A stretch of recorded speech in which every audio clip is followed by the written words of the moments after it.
वो पवन है, प्रकाश है, आकाश है, वो वायु है, अग्नि है, वो सब में है, वो जल थल सब में समाया है, सभी में तो है। सर्वम खलु इदम ब्रह्म, वह परमात्मा निकला आत्मगति से। और रुक्मणी की चेतना ने पीछा किया कि देखे जाता कहाँ है। और तब रुक्मणी ने देखा, अरे ये तो साधु बन गए, सन्यासी वेश, एक यति वेश धारण कर लिया इन्होंने। अब नहीं पीछा करना चाहिए, अब कोई फिर लीला होगी। और लीला में अगर हम सहचर नहीं है, लीला के हम अगर पात्र नहीं है, लीला में अगर विलग है, कोई लीला अलग है और हमसे भिन्न कोई भेद रखा जा रहा है, तो भेद की रक्षा की जानी चाहिए। रुक्मणी ने देखा कि वह सन्यासी बन के निकल पड़े।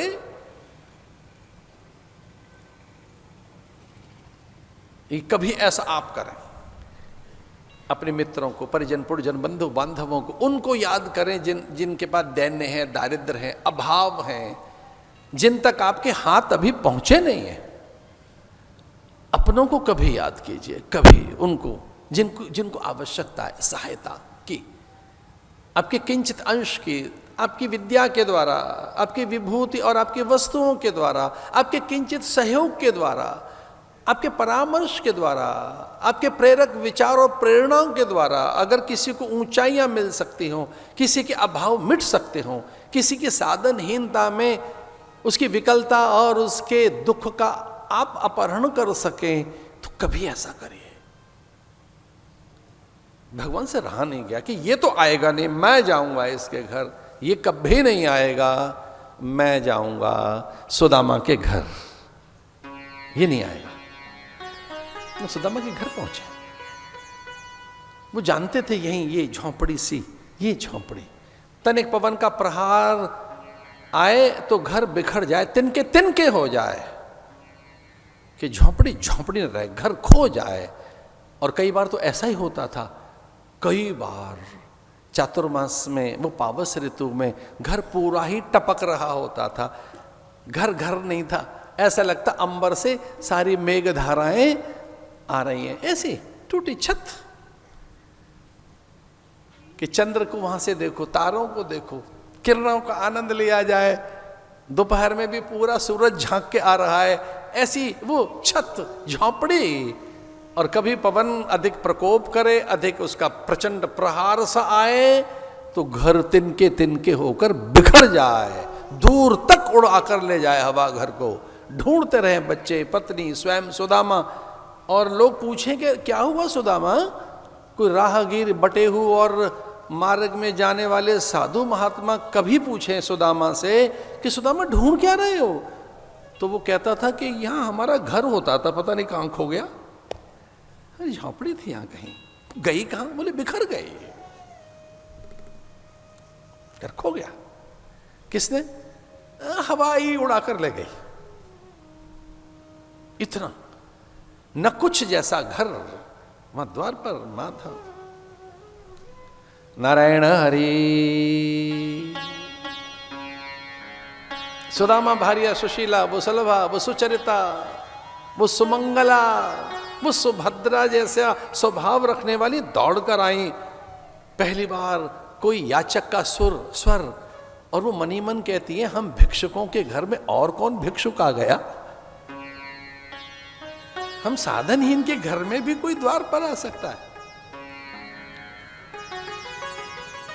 एक यति को देखकर प्रणाम किया, वंदन करने लगी, स्तवन करने लगी कि भाग्य हमारा, आज हमारे द्वार पर कोई यति का आगमन, अब तो कल्याण निश्चित है।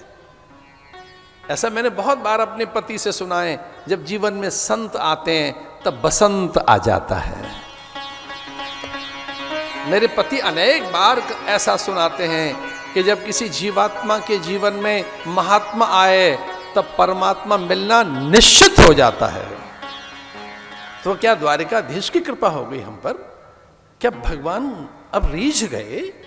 क्या वो करुणा से भीग गए? वो कहती है ये ऐसा हो नहीं सकता, ये भगवत प्रेरणा से ही ऋषि, ये कोई यति हमारे द्वार पर आया है, अब तो भाग्य, सद्भाग्य सुनिश्चित है। इससे पहले कि भगवान कुछ मांगे, वो रीते टूटे फूटे भांड दिखाती है और कहती है कि देव, यतिवर मुनिवर, मेरे पति भिक्षा मांगने गए, वहां से लौट कर आएंगे, कुछ लेकर आएंगे और मैं आहार तैयार करूंगी, भोग लगाएंगे भगवान को, आपको भी प्रसाद देंगे। वो टूटे फूटे भांड दिखाती है, कुछ है नहीं, मांग मत लेना। इससे पहले साधु कुछ मांग ले, भांड दिखाती है, बर्तन टूटे मिट्टी के, सीधे तो बर्तन थे ही नहीं, टूटे फूटे बर्तन।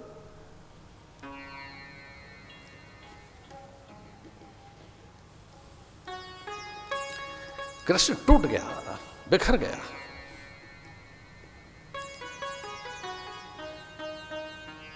उनका अंतस्क्रंदन करने लगा। मेरे मित्र सुदामा के यहां एक कण नहीं, एक कण नहीं, जल लेकर दौड़ी, लेकिन उस आतुरता में जल पात्र भी हाथ से गिर गया और कुटिया की धूलि में जल कब का सूख गया। वो ठगी सी रही, देखते रही कि हमारा भाग्य तो देखो कि मैं यति को जल भी नहीं दे सकी। पर भगवान प्रसन्न है। उन्होंने कहा ना, मैं तो बस ऐसे इधर से निकल रहा था, अब द्वार पर आ ही गया हूं और तू बड़े विचलित है, व्याकुल है, तुझे लग रहा है कि यति रेते हाथ जा रहा है, खाली हाथ साधु को जाना नहीं चाहिए, तो कुछ देना चाहती है क्या? बोले हाँ महाराज, मैं तो बहुत कुछ देना चाहती हूं, मैं तो सब कुछ देना चाहती हूं, हम पूरा परिवार आपको न्यौछावर होना चाहते हैं। इधर उधर ढूंढ रही है, कोई फूल दे दूं क्या, तनिक थोड़ा द्वार से बाहर निकलूं, पुष्प दे दूं, हाँ तुलसी तो है ही आंगन में, तो तुलसी पत्र दिया जा सकता है। ऐसे तुलसी पत्र के लिए आगे बढ़ी कि तुलसी पत्र दे दूं, थोड़े पुष्प दे दूं, अगर ये महादेव है तो बिल्व दे दूं, या गणपति है तो चरणों में धुर्वा चढ़ा दूं, ये जो भी है, रेते हाथ तो नहीं जाना चाहिए। तो बाहर की ओर निकली, ऐसे पुष्पों का चयन करने, तुलसी चयन करने के लिए कि भगवान के हाथ में तुलसी रख दी जाए, ये सन्यासी के हाथ में। लेकिन भगवान ने कहा थोड़ी सी आज आतुरता है, यात्रा की शीघ्रता है, तो अगर देना ही है तो ये पत्र मत दो, पुष्प मत दो, मुझे फल नहीं चाहिए। पत्रम पुष्पम फलम तो हमें आप भक्त्या प्रेक्षति, कभी कभी तो फल फूल पत्र मांगते हैं। तोयम, एक दिन मेरा मन पूछ रहा था उनसे कि तोयम, ये जल क्यों मांग रहे हो, जल तो महादेव पर चढ़ता है, आपको जल किस लिए चाहिए? तो उन्होंने कहा ना, ये अंजुरी का जल नहीं, हृदय की आर्द्रता, तेरे आंखों के आंसुओं का गीलापन चाहिए। मम गुण गावत पुलक शरीरा,